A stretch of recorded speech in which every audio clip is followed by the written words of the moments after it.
नमो नमः आदित्य की आज की जो क्लास है वो निर्धारित है आपके उन टॉपिक पर जो कहा गया है कि जो टॉपिक कभी कभी आपसे प्रश्न करता है, और हमारा लक्ष्य है ये वीडियो देने का आपको कि अगर इस टॉपिक से एक भी सवाल आता है तो आपसे वो सवाल छूटे ना।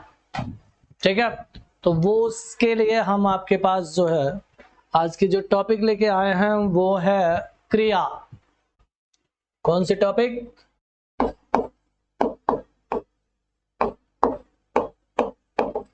क्रिया। ठीक है,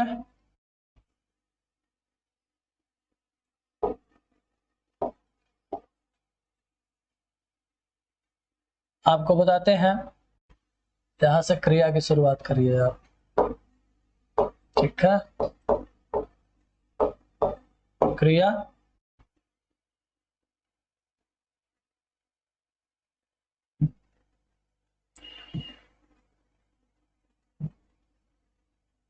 क्रिया क्या है? जिस शब्द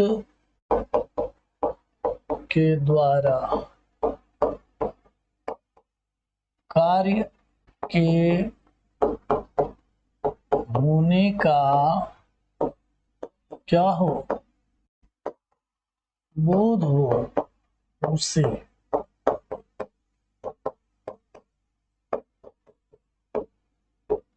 क्रिया कहते हैं।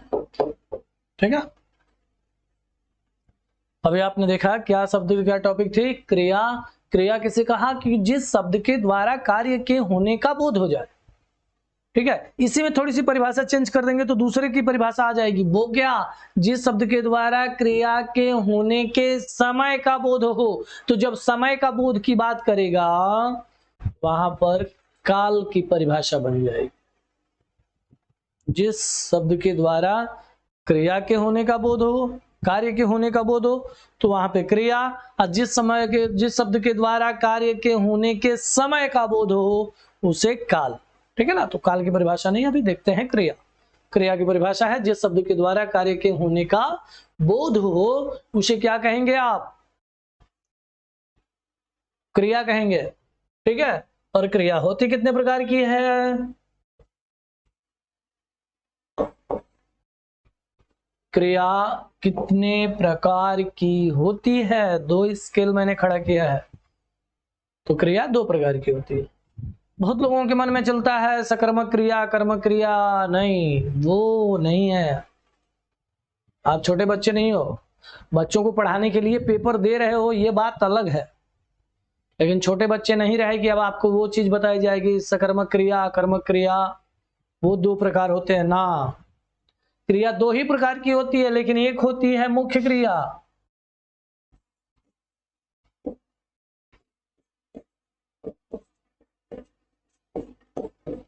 और एक होती है सहायक क्रिया।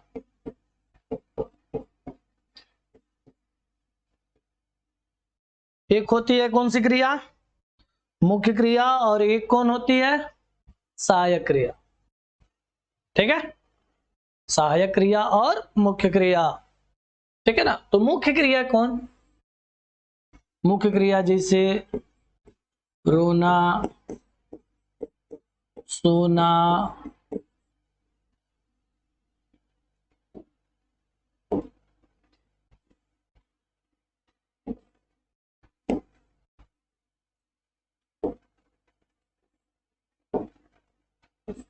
पढ़ना, लिखना, देखना, जाना, आना, रहना, उठना, जागना इत्यादि, ये सारी मुख्य क्रियाएं हैं। ठीक है, और सहायक क्रिया में क्या है हो? तो सहायक क्रिया में है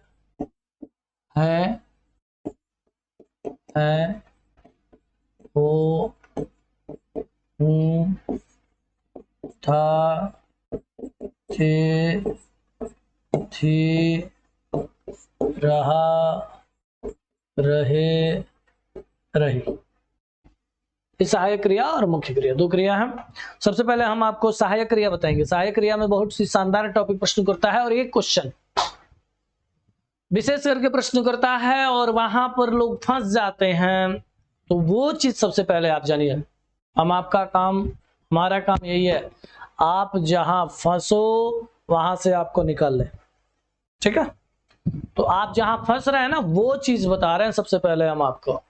सहायक क्रिया में देखिएगा, सहायक क्रिया में क्या है कि है, हो, हूं, था, थे, थी, रहा, रहे, रही, ठीक है ना। तो जैसे यहां पे उदाहरण के द्वारा आपको बता देते हैं। वह जाता है, एक सेंटेंस है, मांग दिया सहायक क्रिया क्या है, ठीक है। एक ही पॉइंट पे आपको बता रहे हैं। अब यहाँ पे वह पढ़ता था, यहाँ सहायक क्रिया क्या है, था, है, वहां था। लेकिन अब इसके बाद जब प्रयोग करेगा तो कहा कि वह जा रहा है, एक पॉइंट यह, और वह पढ़ रहा था, ठीक है ना। अब यहां देखिएगा, आपको एक चीज बताते चलते हैं। क्या बताते हैं इसमें आपके लिए क्या है कि अगर यहां पूछ दिया कि सहायक क्रिया कौन है तो क्लियर है आपके पास। यहां भी पूछ दिया सहायक क्रिया कौन है तो यहां भी आपको क्लियर है। लेकिन यहां प्रश्न कर दिया कि यहां सहायक क्रिया कौन है, तो आप कहोगे रहा भी बताया गया है भी बताया गया है, रहा भी बताया गया है, था भी बताया गया है।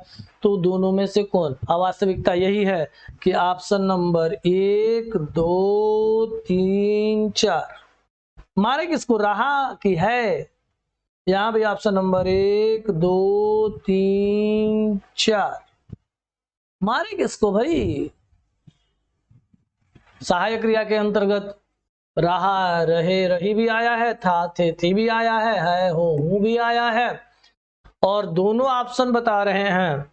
तो दिमाग में याद रखिएगा, हमेशा आपको बताते हैं इस चीज के लिए कि जब रहा, रहे, रही, सबसे क्या करना है, जब दो ऑप्शन दिखने लगे एक जैसा या दो ऑप्शन सही लगने लगे तो उसमें सबसे पावरफुल व्यक्ति कौन, इसको सबसे पहले निर्धारित करना चाहिए, डिसाइड करना चाहिए, ठीक है। तो आपको याद रखना है कि इसमें सबसे पहला काम हमको यही करना है कि दोनों में पावरफुल कौन, तो व्याकरणियों ने दोनों में पावरफुल जो है रहा को माना।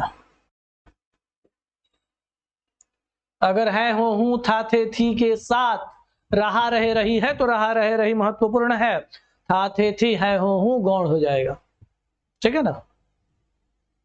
रहा है, रहा था, तो रहा है में है भी है, रहा भी है, तो रहा महत्वपूर्ण हो जाएगा, है गौण हो जाएगा। क्यों?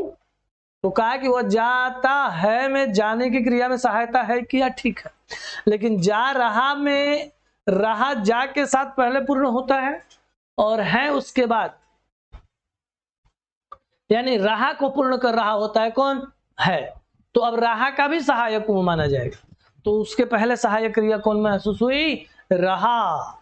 तो रहा शब्द महत्वपूर्ण हो जाता है, कंटिन्यूअस, क्या कहते हैं इसको? कंटिन्यूअस टेंस, ठीक है। हिंदी की भाषा में रहा, रहे, रही के लिए कोई अन्य पॉइंट नहीं है, लेकिन यहाँ के लिए आप दिमाग रखिएगा। अंग्रेजी का, अगर जो अंग्रेजी के विद्यार्थी हैं अंग्रेजी की टेक्निक पे समझते हैं तो वो यहाँ समझ सकते हैं, अच्छी तरीके से समझ सकते हैं कि यदि कंटिन्यूअस की बात कर देता है तो कंटिन्यूअस के आगे है, हो, हूं की कोई महत्ता विशेष नहीं रह जाती अपने क्वेश्चन को हल करने के लिए। वैसे तो है, खाली को दे वह जा रहा, वाक्य पूर्ति नहीं होगी, वह पढ़ रहा, वाक्य पूर्ति नहीं होगी, क्रिया ही बदल जाएगी, काल बदल जाएगा, तो था को लगाना जरूरी है को लगाना जरूरी है, ऐसा नहीं है कि को बस इन दोनों में जो प्रकरण चल रहा है रहा था में, तो रहा है में रहा महत्वपूर्ण हो जाएगा, रहा था में भी रहा भी महत्वपूर्ण हो जाएगा। ठीक है, तो अब जो है ये तो सहायक क्रिया का खेल आप समझ गए, आप कैसे सॉल्व कर सकते हैं इसको, कितने अच्छे तरीके से आप इसको सॉल्व कर सकते हैं। ठीक है, अब इसी चीज को आपको, अब चलते हैं मुख्य क्रिया के पास।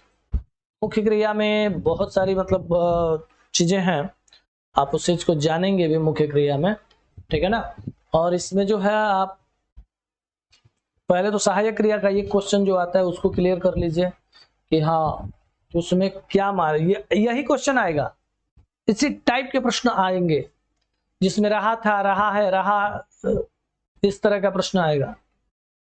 तो उसमें महत्वपूर्ण कौन सी क्रिया कहलाएगी, तो वो रहा होगा, सहायक क्रिया के नाम पर था या है नहीं होगा उस समय जब रहा वाक्य में होगा। तो अगर वह हट जाता है, जैसे वहां पर ऊपर दिया हमने, जाता है पढ़ता था, तब वहां पे रहा है और था मुख्य क्रिया, अरे सहायक क्रिया के नाम पर कार्य करेंगे। ठीक है ना, आगे चले, आते हैं मुख्य क्रिया के पास। मुख्य क्रिया क्या कहती है, आइए यहां पे देखते हैं। तो कहा मुख्य क्रिया को विभाजित करिए। मुख्य क्रिया में पहले नाम आएगा सकर्मक क्रिया,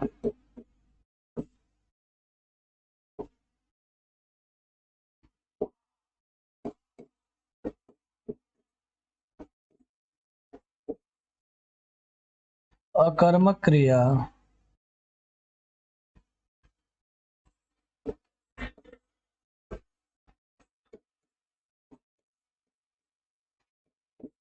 और द्विकर्मक क्रिया। मुख्य क्रिया के अंतर्गत 3 विभाग आए, 3 विभागों में सबसे पहला नाम आया किसका, सकर्मक क्रिया, दूसरा किसका, अकर्मक क्रिया, तीसरा किसका, द्विकर्मक क्रिया। अब सबसे पहले निर्धारित हमको ये करना है कि सकर्मक क्या है, अकर्मक क्या है और द्विकर्मक क्या है। तो इसको निर्धारित करने के लिए सबसे पहले सकर्मक कर्म के साथ, अकर्मक बिना कर्म के, द्विकर्मक 2 कर्म के। तो पहले कर्म किसको कहते हैं, सबसे पहला क्वेश्चन सवाल हमारा यही होगा ना कि कर्म किसको कहते हैं। तो कारक वाले वीडियो को जब आप देखेंगे तो उसमें कर्म का प्रकरण हमने आपको दिया है, कर्म कारक, वहीं से कर्म को उठा के यहां भी लाएंगे।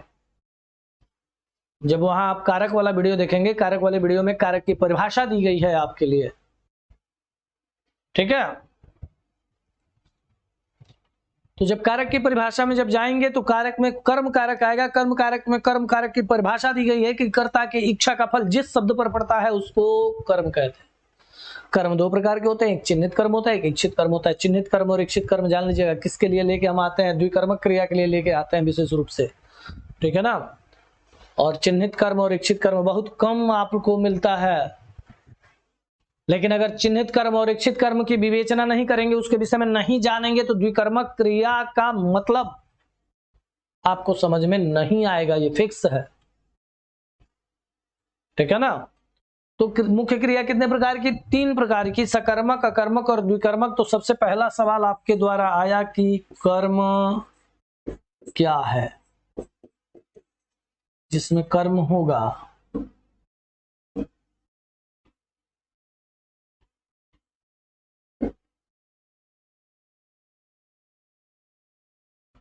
ठीक है, कहा जिसमें कर्म होगा वो सकर्मक कहलाएगा, जिसमें कर्म नहीं होगा वो अकर्मक कहलाएगा।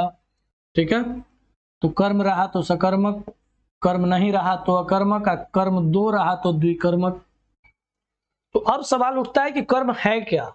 तो कहा इसमें कि कर्ता की इच्छा या क्रिया का फल जिस शब्द पर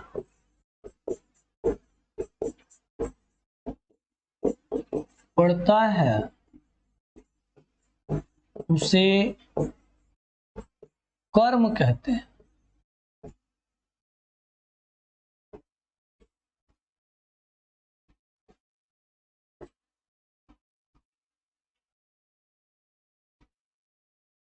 ठीक है ना, उसे क्या कहते हैं, कर्म कहते हैं। कर्ता की इच्छा का फल या क्रिया का फल जिस शब्द पर पड़ जाता है उसे कर्म कहते हैं। और कर्म जो होता है वो दो प्रकार से विभाजित होता है। पहला तो ये इच्छा वाली बात कह दिया, उसकी बात हो गई। दूसरा कि कर्म कारक का चिन्ह क्या है, कर्म कारक का चिन्ह है को। तो एक को के द्वारा हो जाएगा। आप देख लीजिए, जैसे राम ने रावण मारा, सेंटेंस अशुद्ध हो गया, लेकिन वही कहा राम ने रावण को मारा, तो को जो है वह चिन्हित कर्म हो गया। अब कहा राम फल खाता है, उससे बेहतर राम फल को खाता है। बात समझ में आई? तो राम फल को खाता है अर्थापत्ति होगी, राम फल खाता है एक पूर्ण सेंटेंस होगा। ठीक है ना, समझाने के लिए कह सकते हैं। कुछ लोग समझाते हैं कि वाक्य में जब प्रश्न कर दीजिए और वाक्य में प्रश्न का जब जवाब मिल जाए तो वहां कर्म होता है, ऐसा। ठीक है, समझने के लिए अच्छा है, इसमें कहीं कोई दो राय नहीं, जो टेक्निक आपके समझ में आ सके। ठीक है, हम स्पष्ट रूप से एक बात आपके सामने रखते हैं, कालिदास और विद्योत्मा तुलसीदास नहीं बनना, वो चीज बनना जो परीक्षा में सफलता दिला सके। विद्वान बन के क्या करोगे, विदुषी बन के क्या करोगे, पता चले खूब विद्वान हो खूब विदुषी हो, परीक्षा में न निकले, तू विद्वान से वो विदुषी बनने से क्या फायदा। ठीक है, तो जो टेक्निक आपके समझ में आ रही है उसके द्वारा आप समझ लें, वो सबसे बड़ी चीज है, वही बेहतर है। और परीक्षा पास कर जाइए, वो और भी बेहतर है। उसके बाद आप एक सर्विस भी ले लीजिए, वो उससे भी बेहतर है। तो ये तभी होगा जब टॉपिक आपके समझ में आएगी। ठीक है, तो कर्म कारक का चिन्ह हो गया। तो एक तो कर्ता की इच्छा का फल दर्शा दिए, और एक कर्म कारक के चिन्ह के द्वारा। तो जो चिन्ह के द्वारा निश्चित हो गया वो चिन्हित हो गया, और जो फल के द्वारा निश्चित होगा, इच्छा पर निश्चित होगा, वो इच्छित हो गया। कर्म के विषय में क्लियर? तभी सकर्मक द्विकर्मक और अकर्मक की बात आपको समझ में आएगी, नहीं तो नहीं आएगी। सबसे पहले इन तीनों ऑप्शन में आपको कर्म समझना है। ठीक है ना, कर्म समझ में नहीं आता है तो मामला फिर सकर्मक अकर्मक और द्विकर्मक फंस जाएंगे। आपके दिमाग पे बस कॉपी पे आ जाएगा, बहुत हो सकता है वीडियो से कॉपी पे आ जाए, कॉपी पर आ जाएगा, तो हो सकता है कि आपके दिमाग पटल पे न आए। समझना जरूरी है। ठीक है, अब आइए चलते हैं सकर्मक के पास।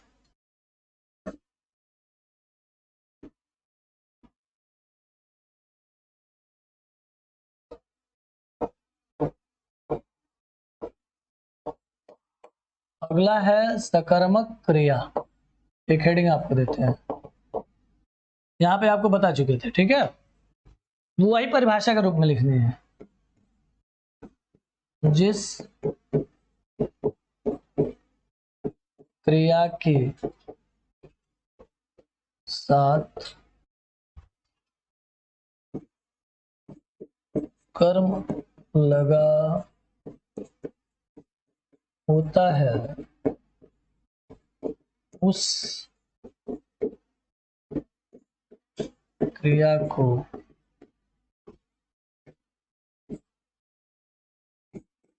सकर्मक क्रिया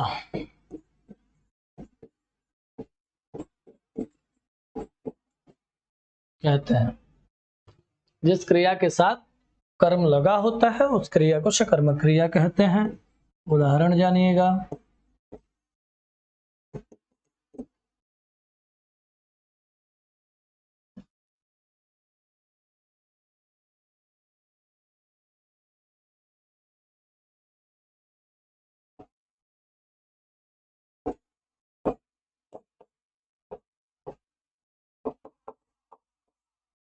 उदाहरण देखिए, उदाहरण में आप लिखिएगा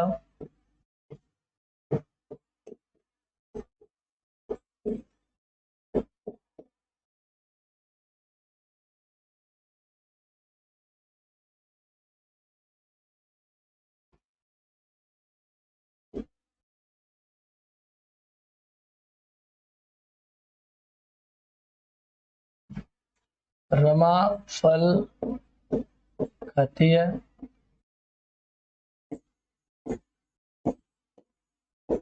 महेश जल पीता है,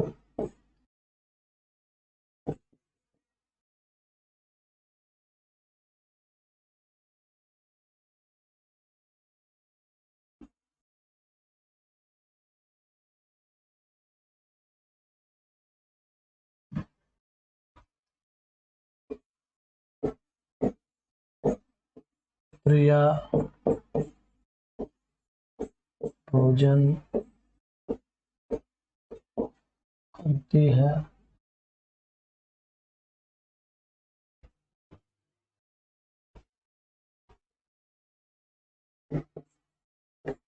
चंचल स्नान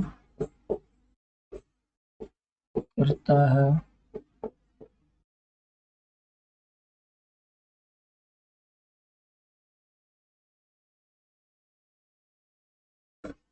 आगे क्या देंगे हो,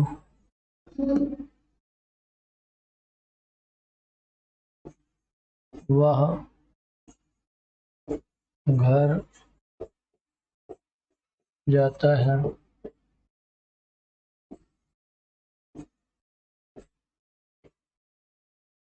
तुम सभी पाठ पढ़ते हो,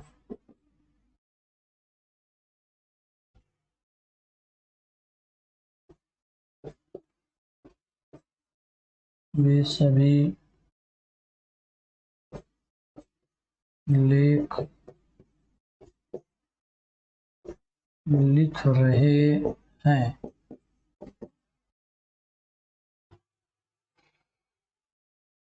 ठीक है, अब देखिए सकर्मक क्रिया में कहा कि जिस क्रिया के साथ क्या हो, कर्म हो। तो अब कहा कर्म किसको कहोगे, तो कहा कर्ता की इच्छा का फल जिस शब्द पर पड़ जाता है उसे क्या कहते हैं, कर्म कहते हैं। कर्ता की क्रिया का फल जिस शब्द पे पड़ जाता है। तो अब कहा को क्रिया को सकर्मक क्रिया कहेंगे, तो जैसे इसमें तो पहले छाटिए क्रिया क्या है, खाना क्या है, क्रिया है। खाना क्या है, क्रिया है। और जब खाना क्रिया हो गई तो क्रिया को करने वाला कौन, तो कहा रमा है, तो वो क्या कहलाएगी, कर्ता कहलाएगी। क्या कहलाएगी, कर्ता कहलाएगी। ये कर्ता हो गई। चेंज क्यों नहीं हो रहा है,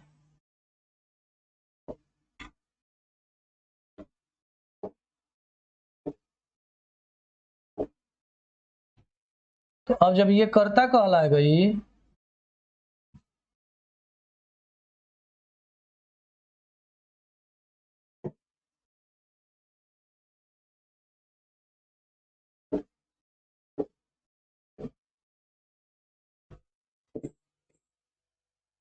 तो कहा कि कर्ता ने क्रिया किया खाने की, तो अब प्रश्न आया क्या, इसी पर लोग जवाब मांगते हैं क्या। तो जो इसका जवाब आया है फल, वही क्या हो गया, कर्म हो। यहां कहा कि कर्ता के खाने की क्रिया का फल जिस पर पड़ा वो कर्म हुआ, या कर्ता क्या खाना चाहता है उसका जो जवाब मिला वह कर्म हुआ, जिस तरीके पे आप समझना चाहें। रमेश जल पीता है, तो पीना क्या है, क्रिया है। पीना क्या है, क्रिया है। और पीने की क्रिया किसने किया, महेश ने किया। और जब महेश ने किया तो ये क्या कहलाया, कर्ता कहलाया। और जब ये कर्ता कहलाया तो उसके पीने की क्रिया का फल किस पर पड़ा, जल पर। क्या पीना चाहता है, ये भी उस पर आ सकता है, इच्छा क्या है उसके पीने की, तो कहा जल पीने की इच्छा है। तो जब जल पीने की इच्छा जाहिर किया तो जल को क्या कहे, कर्म कह दिए। इस कर्म के साथ जब क्रिया दिखाई दे रही है तो वह क्रिया कौन सी, सकर्म क्रिया हो जाएगी। कौन सी क्रिया, बात समझ में आ रही है, कौन सी क्रिया कहलाई, सकर्मक क्रिया कहलाई। ठीक है, अब आइए करती है क्या, क्या है पॉइंट, एक क्रिया है। और इस क्रिया को किसने किया, प्रिया ने किया। तो प्रिया क्या हो जाएगी यहाँ पे, कर्ता हो गई। अप्रिया जब कर्ता हो गई तो कहा कि क्या किया इसने, तो कहा भोजन किया, तो भोजन क्या कहलाया, कर्म कहलाया। और जब कर्म कहलाया तो कर्म के साथ जो क्रिया लगी है वो क्या कहलाएगी, सकर्मक कहलाएगी। कौन सी क्रिया कहलाई, सकर्मक क्रिया कहलाई। ठीक है। चंचल स्नान करता है, करना क्या है यहाँ पे, क्रिया है। क्रिया को किसने किया, चंचल ने किया। चंचल क्या हो गया यहाँ पे, कर्ता हो गया।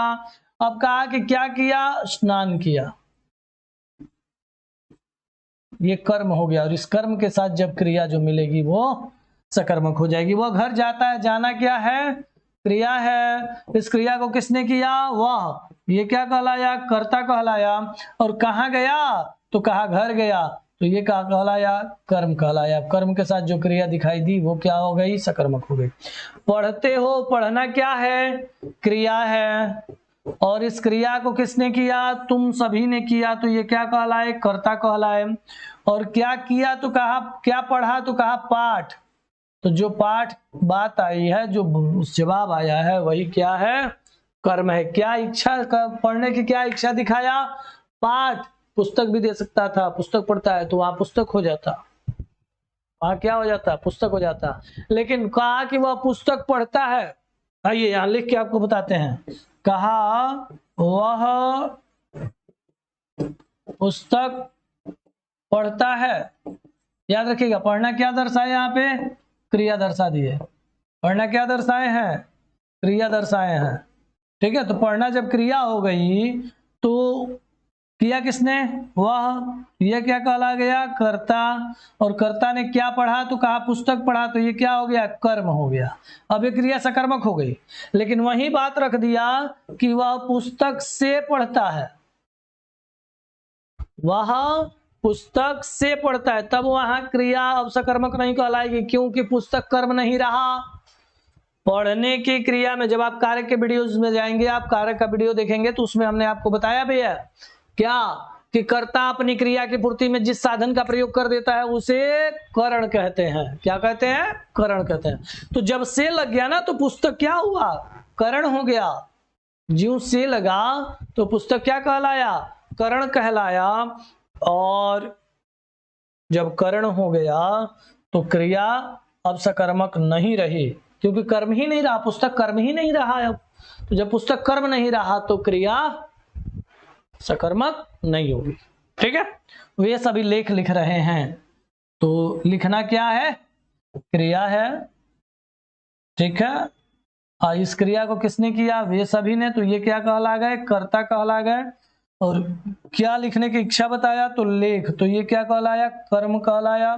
इस कर्म के साथ लिखना क्रिया लगी हुई है, तो वो क्रिया क्या हो गई, सकर्मक क्रिया हो गई। कौन सी क्रिया हो गई, सकर्मक क्रिया हो गई। अब आते देखते हैं अगले पॉइंट पे, अकर्मक क्रिया। अगली हेडिंग लीजिएगा।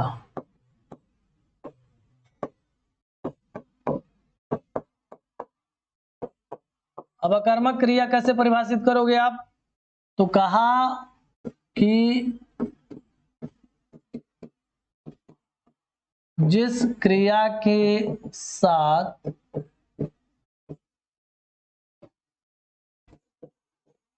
कर्म न हो तो वह क्रिया अकर्मक होती है या कहलाती है। ठीक है ना। उदाहरण देखिएगा।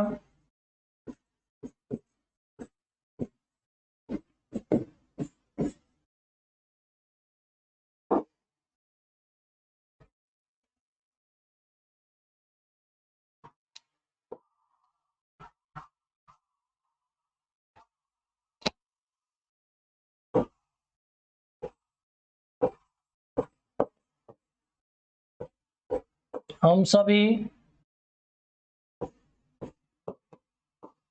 पढ़ते हैं, रमा जाती है, महेश साइकिल से जाता है,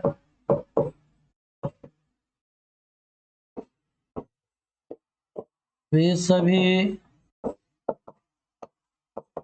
पुस्तक से पढ़ते हैं।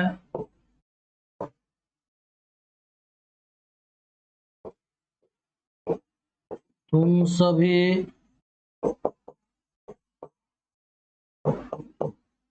विद्यालय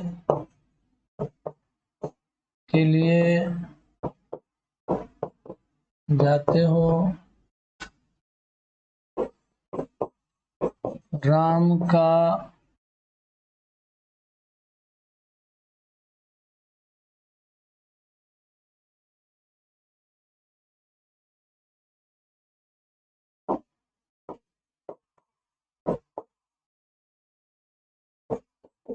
का मित्र सोहन है। राधा नाचती है।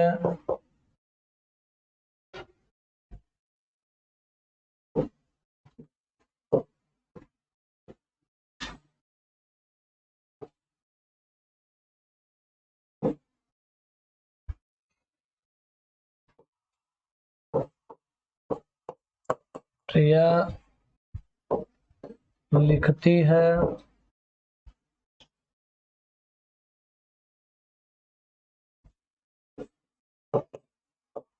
चंचल सोता है। मुनि पलंग पर सोता है।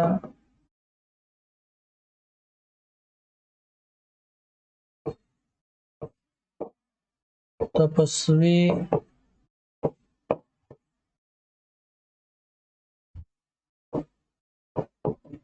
जटाओं से प्रतीत होता है।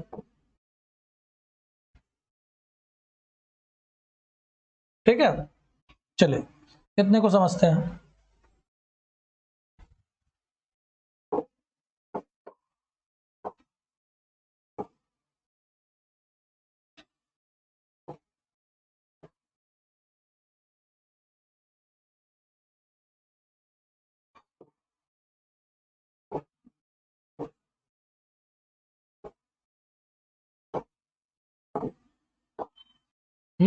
तपस्वी जटाओं से प्रतीत होता है। आइए यहाँ पे कहते हैं, कहा कि अकर्मक क्रिया के विषय में क्या बताया? कहा कि जिस क्रिया के साथ कर्म न हो तो वह क्रिया क्या कहलाएगी? अकर्मक कहलाएगी। क्या कहलाई? अकर्मक कहलाई। उदाहरण के तौर पे आप देख सकते हैं, हम सभी पढ़ते हैं। हम सभी पढ़ते हैं। रमा जाती है। महेश साइकिल से जाता है। तुम सभी पुस्तक से पढ़ते हो। तुम सभी विद्यालय के लिए जाते हो। राम का मित्र सोहन है। राधा नाचती है।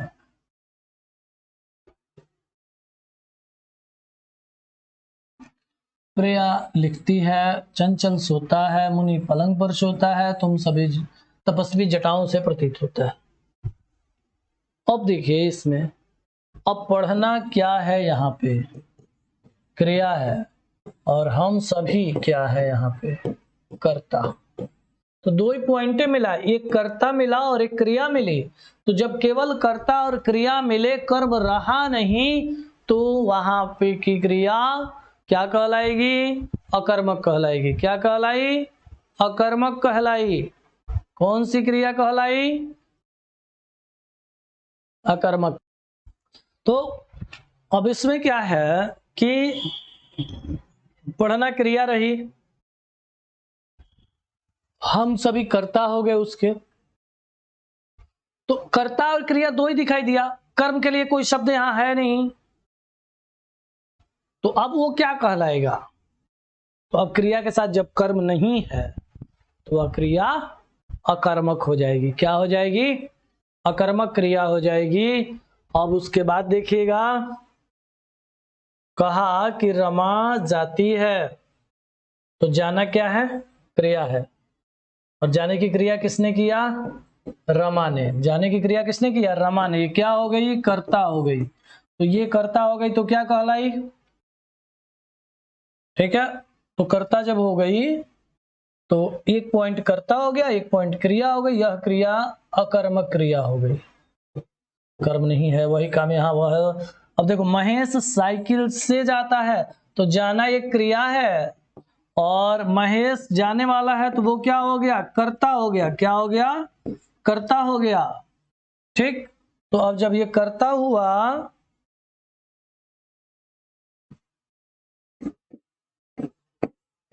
तो अब कर्ता और क्रिया हो गए, लेकिन बीच में एक शब्द मिला है हमको, क्या? साइकिल से।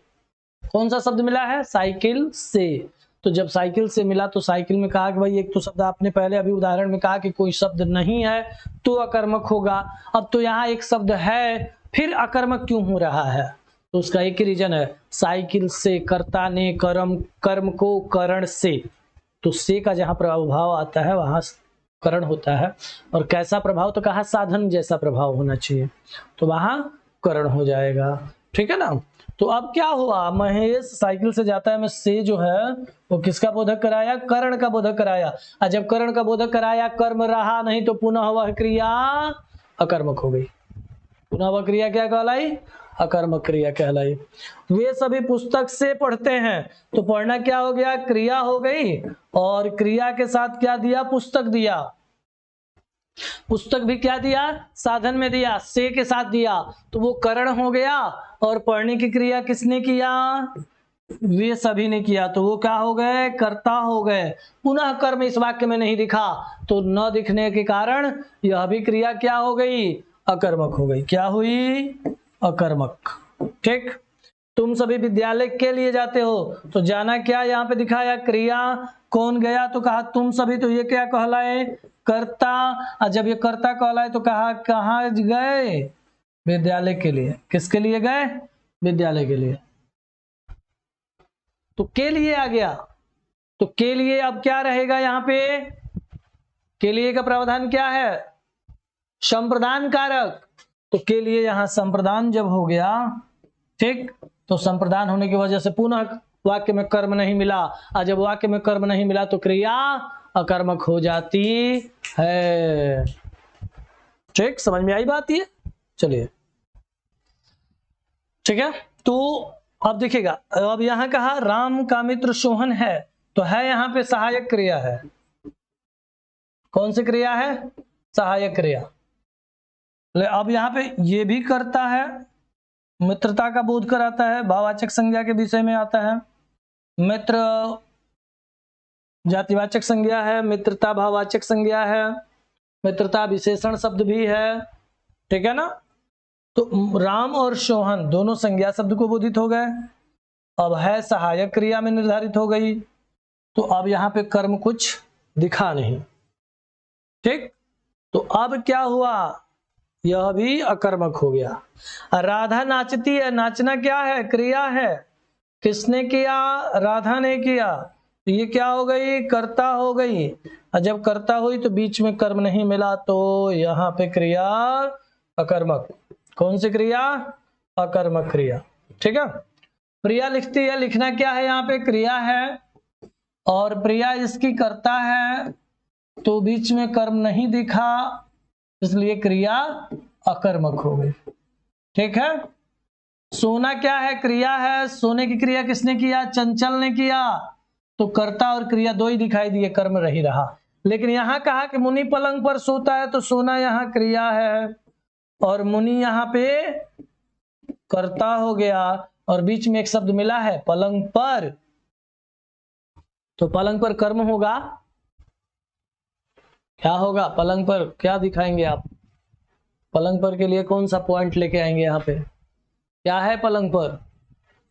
अब कर्म है नहीं। कर्म क्यों नहीं है? क्योंकि ना तो कर्ता का प्रभाव, क्रिया का प्रभाव पड़ रहा है, आधार है, सोने का आधार है। सोया, किस पर सोया? तो कहा पलंग पर सोया। तो जहां आधार होता है वहां अधिकरण कारक होता है, तो पलंग पर में अधिकरण कारक हो गया।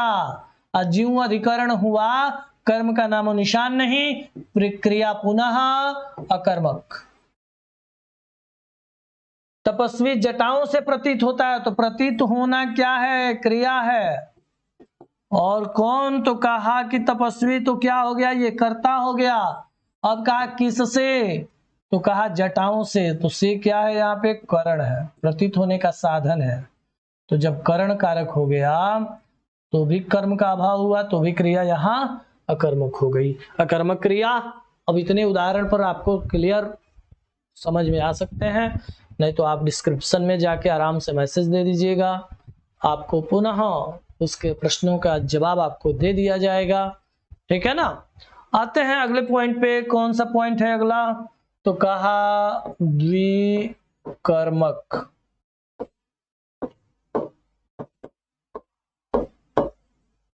कौन सी क्रिया हो?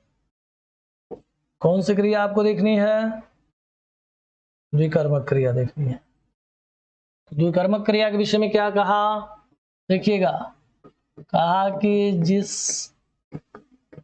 क्रिया के साथ दो कर्म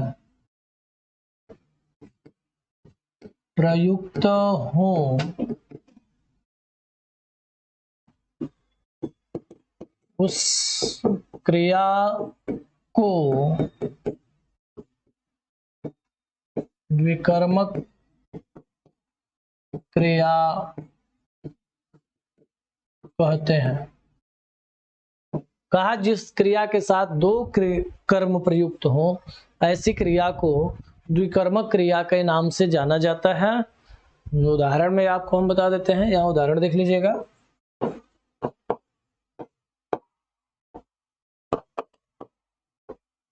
ठीक है।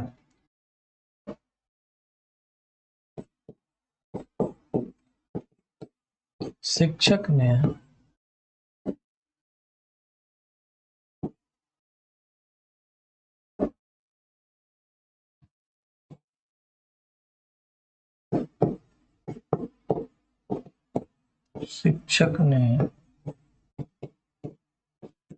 बच्चों को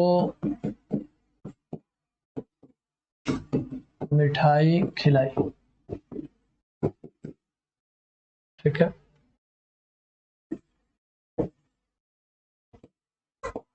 अध्यापक ने बच्चों को पाठ पढ़ाया।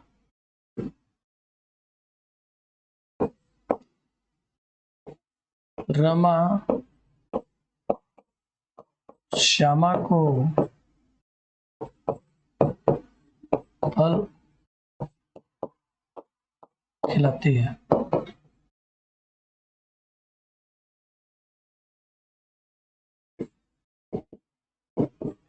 चंचल सीता को जल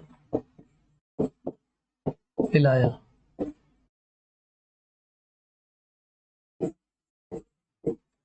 प्रिया माताजी को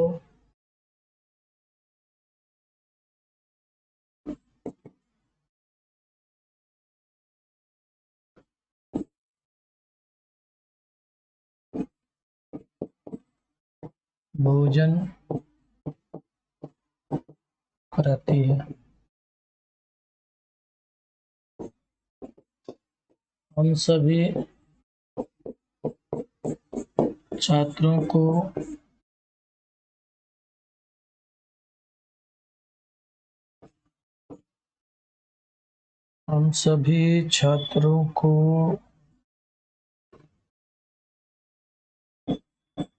खेल सिखाते हैं लगाना है।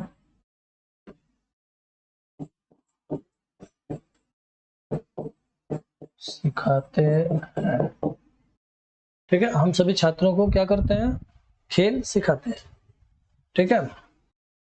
अब आइए, अब इस चीज को आप देख लीजिए यहाँ पे कि कहा कि द्विकर्मक क्रिया में कहा कि जिस क्रिया के साथ, क्या कहा? जिस क्रिया के साथ कितने कर्म? दो कर्म। अब आइएगा, पहला कर्म कैसा होना चाहिए? तो कहा इच्छित। दो ही कर्म होते हैं और दोनों कर्म यहाँ पे आना चाहिए। और दूसरा कैसा होना चाहिए, तो कहा चिन्हित। इसको पॉइंट में दिमाग में रखिएगा, क्योंकि चिन्हित आएगा आपके लिए। अभी इसी के एक नोट्स में नोट लिखवाएंगे आपके लिए, तो उसमें आएगा, ठीक है ना, कि किस प्रकार की क्रिया जो है दर्शाई जाती है और कैसे दर्शाई जाती है। ठीक है, तो अब देखिए यहाँ पे, तो कहा कि जब दो कर्म प्रयुक्त हो तो उसी क्रिया का नाम क्या है, द्विकर्मक क्रिया है। उसी क्रिया का नाम क्या रखे, द्विकर्मक क्रिया। ठीक है, जैसे उदाहरण में देख लीजिएगा, शिक्षक ने बच्चों को, एक पॉइंट यहां नोट करिए, को, कर्ता ने कर्म को, और एक पॉइंट यहां नोट करिए, मिठाई। कौन सा पॉइंट, कहा मिठाई का पॉइंट। अब शिक्षक ने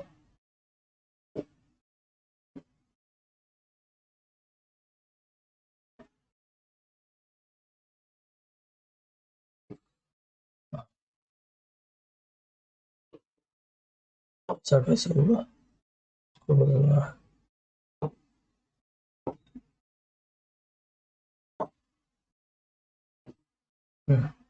शिक्षक ने बच्चों को मिठाई खिलाई, तो खिलाना क्या है, ठीक उसी पैटर्न पे आइएगा, क्रिया है। किसी भी वाक्य में कोई भी चीज पकड़नी हो, सबसे पहले दो पॉइंट अलग करो। पहला पॉइंट क्रिया, दूसरा पॉइंट कर्ता, दोनों को किनारे करो, बीच की चीज समझ में आ जाएगी, ऐसे ही आ जाएगी। खूब बड़ा सेंटेंस हो, कोई दिक्कत नहीं, अभी हम आपको देंगे। यहाँ पे कारक वाले प्रकरण में आपको दिए भी हैं, उस वीडियो में लंबे लंबे सेंटेंस आपको दिए हैं, ताकि आपको उस पर प्रयोग भी कर लो, आप उसको समझ भी लो। ठीक है ना, लेकिन यहाँ भी आइएगा, आपको हम दे देंगे इस पे। तो शिक्षक ने बच्चों को मिठाई खिलाई, खिलाना क्या है, क्रिया। किसने खिलाने का काम किसने किया, तो कहा शिक्षक ने किया। तो शिक्षक यहाँ पे क्या हो गया, कर्ता हो गया। शिक्षक यहाँ क्या हुआ, कर्ता हुआ। अब आइएगा, किसको और क्या, इसका जवाब लेना है, वो भी नहीं समझ में आया। तो खिलाने का प्रभाव किस पर आया, मिठाई पर। क्या खिलाया, मिठाई खिलाया। तो अब ये हो गया कर्म। तो इच्छा का फल है ना, क्या खिलाने की इच्छा जाहिर किया, तो मिठाई खिलाने की इच्छा जाहिर किया, तो इसी का नाम क्या रख दिए आप, इच्छित रख दिए। ठीक, और ये बच्चों को जो आप निर्धारित किए हैं, तो ये किसके द्वारा कर्म निर्धारित किए हैं, चिन्ह के द्वारा। कर्ता ने कर्म को, तो कर्म के द्वारा जब चिन्ह निर्धारित किए हैं, तो इसका नाम है चिन्हित कर्म। कौन सा कर्म, तो कहा कि चिन्हित कर्म।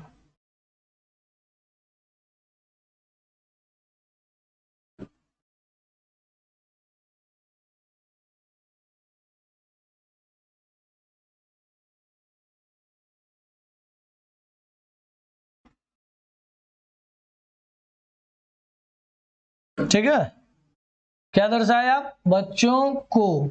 तो अब जब बच्चों को दर्शा दिया, तो को क्या है, यहाँ पे चिन्ह है, तो इसका नाम क्या रख दिए आप, चिन्हित कर्म। तो अब एक चिन्हित कर्म मिला, एक इच्छित कर्म मिला, दो कर्म मिल गए इस खिलाने की क्रिया के साथ, तो इसका नाम रख दिया क्या, द्विकर्मक। कौन सी क्रिया, द्विकर्मक क्रिया। अध्यापक ने बच्चों को पाठ, यहाँ पे पाठ शब्द है, पाठ पढ़ाया। तो पढ़ाना क्या है, यहाँ पे क्रिया। किसने किया, अध्यापक ने, तो ये क्या हो गए, कर्ता। किसको पढ़ाया, बच्चों को, चिन्ह लगा है, तो इसका नाम हो गया चिन्हित कर्म। और क्या पढ़ाया, इच्छा का प्रभाव दिखा दिए, तो पाठ पढ़ाया, तो ये हो गया इच्छित कर्म। अब यह जो क्रिया मिली, वह क्रिया क्या कहलाई, द्विकर्मक क्रिया कहलाई। कौन सी क्रिया कहलाई, द्विकर्मक क्रिया कहलाई। रमा श्यामा को फल खिलाती है, खिलाना क्या है,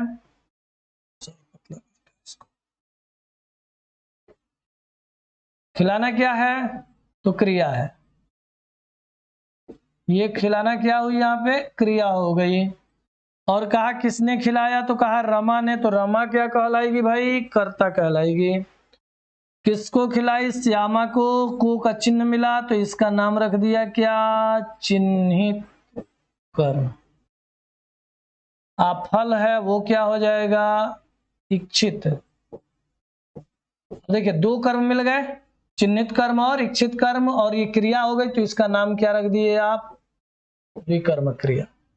चंचल सीता को, सीता हो गया है, थोड़ा सा संभाल लीजिएगा। अभी हम बना देते हैं आपको, यहीं पे बना देते हैं।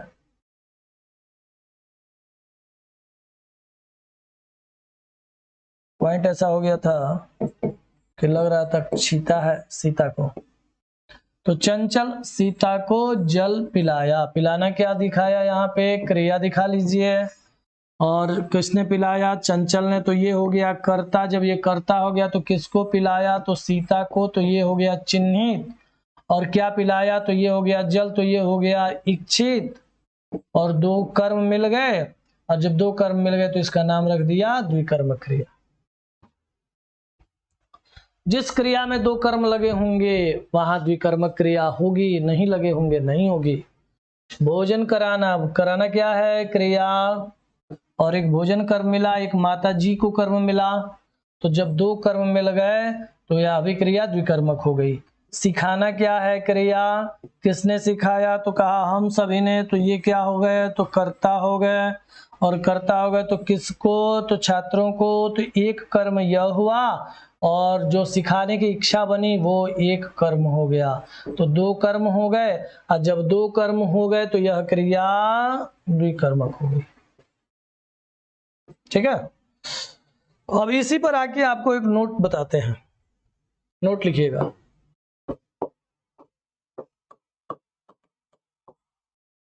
ठीक है। और वो नोट कैसा होगा देख लीजिए। जब वाक्य में देने की क्रिया हो तो चिन्हित कर्म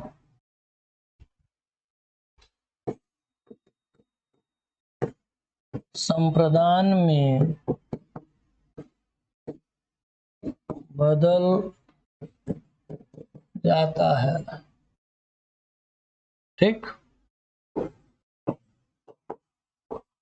उदाहरण देख लीजिए आप, किसमें उदाहरण कैसे चिन्हित कर्म को चेंज कर रहे हैं हम।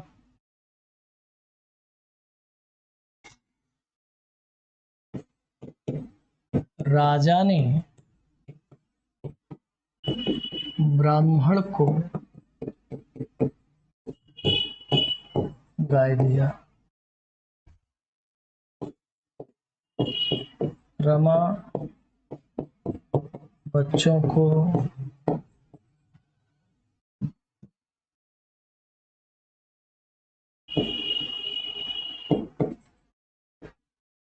पुस्तकें दी।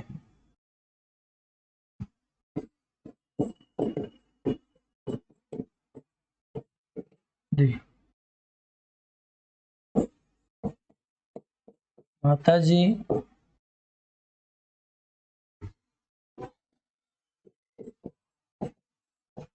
भिक्षुक को वस्त्र देती हैं।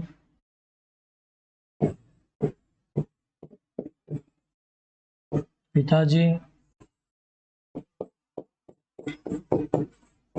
छात्रों को फल दिए। इतने पे ही आपको समझा देते हैं। ठीक है। अब देखिए यहाँ पे आपको जो चीज समझना है ना, पहले उस चीज की आपको चर्चा कर लेते हैं। यहाँ पे आपको समझना सिर्फ इतना ही है कि यहाँ भी क्रिया है, देखिए, लेकिन एक ही क्रिया है, देने की क्रिया, मात्र एक क्रिया है इस नोट के आधार पे। तो जो हम दो कर्म की क्रिया का निर्धारण करते हुए चले आ रहे थे, जैसे राजा ब्राह्मण को गाय दिया, रमा ने बच्चों को पुस्तकें दी, माताजी भिक्षुक को वस्त्र देती हैं, पिताजी छात्रों को फल दिए। ठीक है। अगर यही कह देता रमा बच्चों को पुस्तकें पढ़ाती है, तो पढ़ाती है क्रिया बदल जाती, तो द्विकर्मक क्रिया हो जाती। अगर माताजी भिक्षुक को वस्त्र देने की जगह पे कहा वस्त्र पहनाती हैं, तो द्विकर्मक क्रिया हो जाती। पिताजी छात्रों को फल दिए के बजाय फल खिलाते हैं तो द्विकर्मक क्रिया हो जाती है। लेकिन एक क्रिया है देने की क्रिया, तो कहा देने की क्रिया के साथ जो चिन्हित कर्म आप निर्धारित करके आए हैं पीछे, वो चिन्हित कर्म संप्रदान हो जाता है। राजा ने ब्राह्मण को गाय दिया, देने की क्रिया लगी है। अब जब देने की क्रिया लगी यहाँ पे, तो क्या दिया गाय, तो एक कर्म ये हो गया, अकर को लगा हुआ है तो एक कर्म यह हो रहा है, तो एक चिन्हित होगा और एक इच्छित होगा। तो चिन्हित कर्म जो है को है, चिन्हित कर्म क्या है, को है, तो चिन्हित कर्म को हुआ, तो अब यह कर्म जो था वो क्या हो गया, संप्रदान हो गया। प्रत्येक में देखेंगे आप, ये सब क्या होंगे, अब संप्रदान में हो जाएंगे, ये भी संप्रदान हो जाएगा और यह भी संप्रदान हो जाएगा। तो जो जितने भी चिन्हित कर्म दर्शा रहे हैं आप, वो सभी के सभी संप्रदान हो गए। और जब सभी संप्रदान हो गए तो एक एक कर्म बचा, और जब एक एक कर्म बचा तो सारी की सारी क्रियाएं जो यहाँ पे अब आपसे प्रश्न करेगा, वो सभी के सभी सकर्मक कहलाएंगे, क्योंकि एक कर्म बचा है। दो कर्म बचता तो द्विकर्मक कहलाती, कर्म नहीं रहता तो अकर्मक कहलाती। ठीक है। उसके बाद एक पॉइंट और आपके लिए आता है, उसका नाम है प्रेरणार्थक क्रिया। ठीक, वो अलग से आपको बता देते हैं। प्रेरणार्थक क्रिया, ठीक है। अब प्रेरणार्थक क्रिया जो है, कहा जब कार्य किसी और से कराया जाए तो वहां प्रेरणार्थक क्रिया होती है। जैसे उदाहरण भी आपको देते हैं। उदाहरण, शिक्षक ने बच्चों से लेख लिखवाया, या दूसरे से कराई जा रही है। अब यहां कर्म भी है लेख, लेकिन अब सकर्मक नहीं होगा। अभी क्रिया दूसरे से कराई जा रही है, तो जब क्रिया दूसरे से करा ली जाए तो उसका नाम क्या होता है, प्रेरणार्थक क्रिया। पढ़वाया, लिखवाया, उठवाया, तो वो सब क्रिया किसको बोधित कराते हैं, प्रेरणार्थक क्रिया को बोधित कराते हैं। ठीक है। ठीक, इसके बाद एक आपको और क्रिया वीडियो के माध्यम से बिना लिखित मौखिक बता देते हैं, और वो क्रिया है संयुक्त क्रिया। जब दो क्रियाएं जैसे सो लिया, खा लिया, पी लिया, गया, जा लिया, ठीक है, उसका संयुक्त क्रिया नाम होता है। एक नामबोधक क्रिया होती है। नामबोधक क्रिया जैसे वो बाग में टहलता है तो टहलना छोड़ दीजिए, कहा टहलना स्वास्थ्य के लिए लाभदायक है तो टहलना, यह नामबोधक क्रिया होती है। एक नाम धातु क्रिया होती है जो संज्ञा, सर्वनाम, विशेषण इत्यादि शब्दों से बन जाती है। जैसे हाथ से हथियाना, लात से लतियाना, बात से बतियाना। तो ये जो लतियाना, बतियाना, हथियाना जो क्रिया है, यह क्रिया नाम धातु क्रिया होती है। और आज ये क्रिया का पॉइंट हमने आपको दिया। इसके साथ मिलते हैं फिर हम अगले वीडियो में। इसी के साथ आज के लिए बस इतना ही। नमो नमः आदित्य।